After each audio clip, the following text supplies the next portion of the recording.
Okay, so mga ka-Watch and Learn, samahan niyo po ako ngayong araw na to. Tayo ay gagawa ng pugad ng bibe gamit ang dahon ng nyog. So, pakikita ko sa inyo kung paano po kami gumawa nung mga maliliit pa, nasa probinsya pa kami. Ang aming ginagamit kasi ay dahon ng nyog. Before anything else, please don't forget to subscribe my YouTube channel, Sir Yabe. You hit the notification bell para updated po kayo sa mga video ng i-upload ko. Please don't skip my ads. Kaya samahan niyo po ako, pare.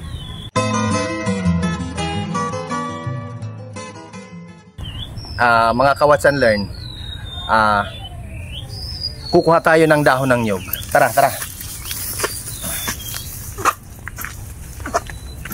So, dito po tayo kukuha. Ayan. Tama-tama ito sa dahon buo.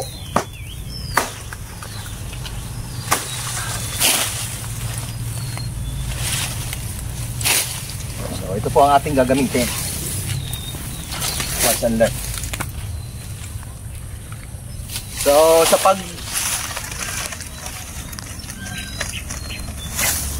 sa paghati po ng dahon ng nyog, yan.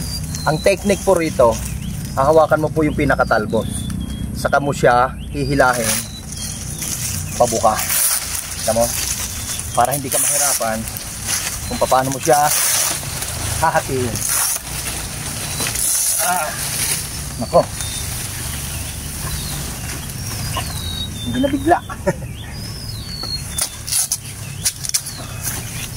Okay. So, yan. Siyempre, ang gagawin natin, paninipisin natin para mabilog siya. So, ganito po kasimple ang paggawa ng pugad. Nababali.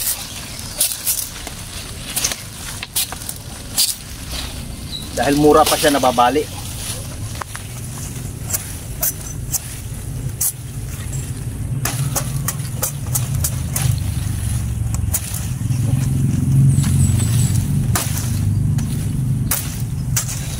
Tuloy natin. Pati. So, ito po yung ating gagamitin.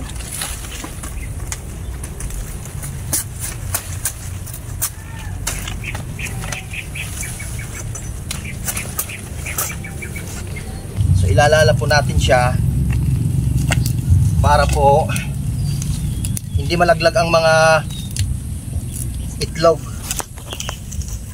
So ganun lang po ang gagawin natin.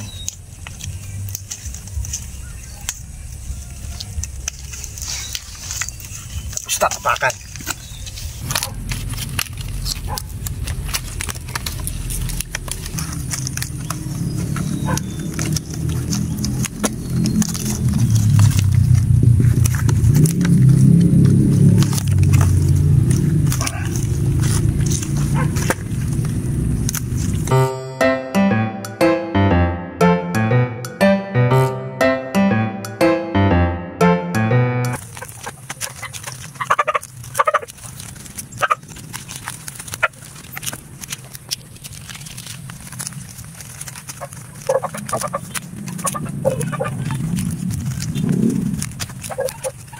Ayan, so tuloy-tuloy po ang ating ginagawa hanggang sa matapos po ang ating paglalala ng nyog. Kasi pag hindi po natin yan inayos ang paglala ay pwede pong malaglag ang itlog ng bibe o di kaya manok.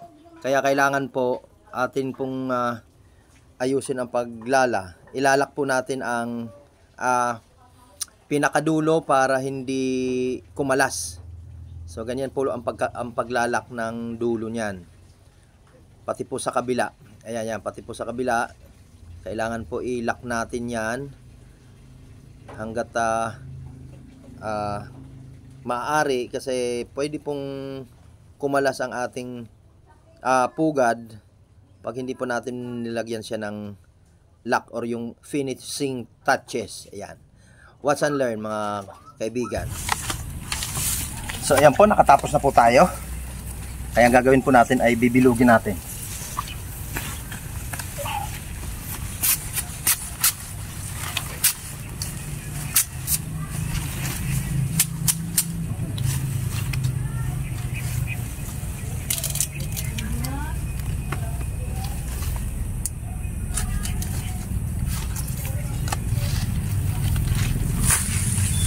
So ganito po ang gagawin natin.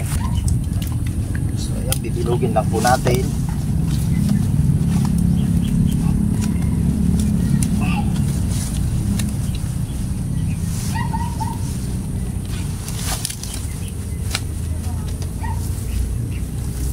Ayan po, saka po natin itatali ang dulo.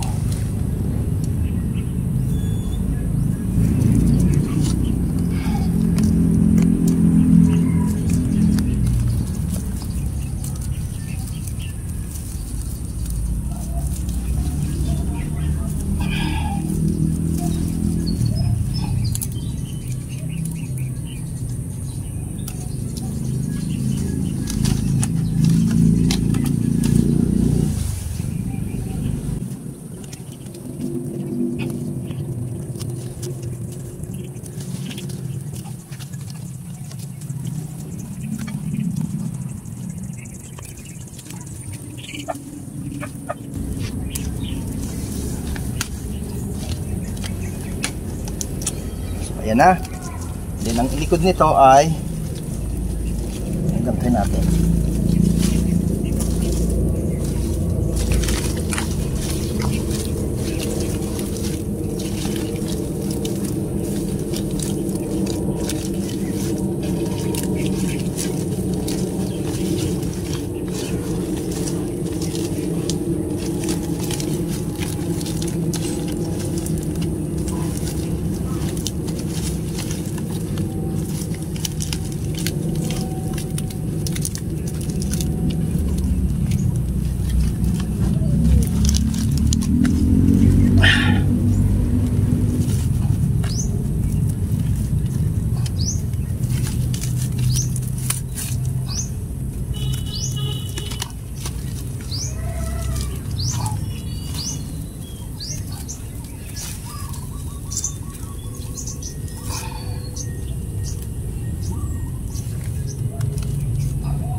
So ito na po, meron na po tayong pugad.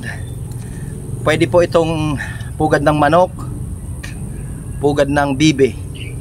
So lahat po ng naglilimlim pwede na po itong gamitin. So ang kagandahan nito, hindi pa po ito pinupuntahan ng mga yung hayop, yung mga hanip.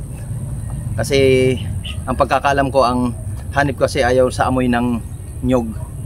Kaya ito po ang aming nakagis ng pugad nung kami ay maliliit pa. Kaya ako po ay natuto kung paano maglala at gumawa po ng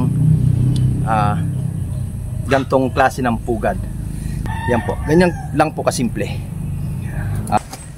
Lalagyan na po natin ang ating pugad. Nakita niyo po yung aking mga bibi, ayun o. So nangingitlog na po kasi yan. Yan.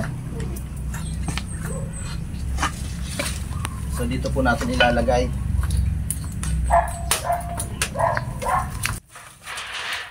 May nalimlim dyan.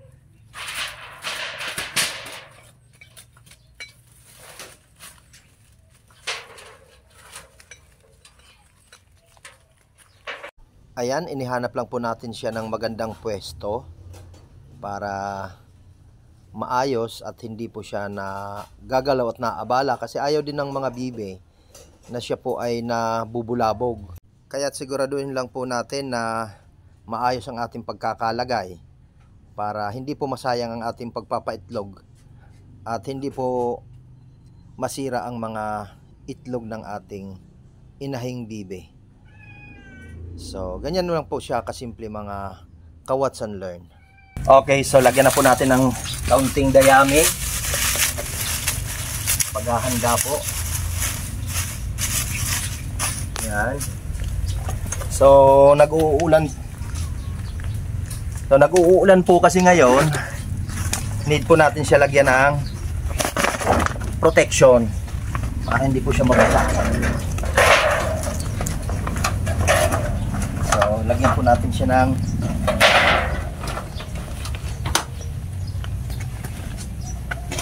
tawag dito. Lagyan po natin siya ng cover para hindi po mabasa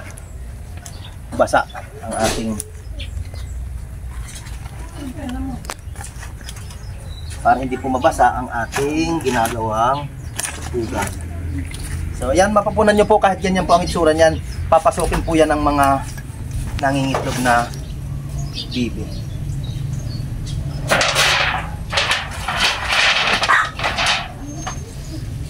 Ayan po. May papakita ko sa inyo. Ito, silipin nyo nga to. Meron po dyan nalimlim eh. Oh. Ayan po, may nalimlim na isa. Ayan. So, ayan po, ganun lang po kasimple mga ka-watch and learn. Maraming salamat po sa pagsama. Please, don't forget to subscribe my YouTube channel. Don't forget to hit the notification bell.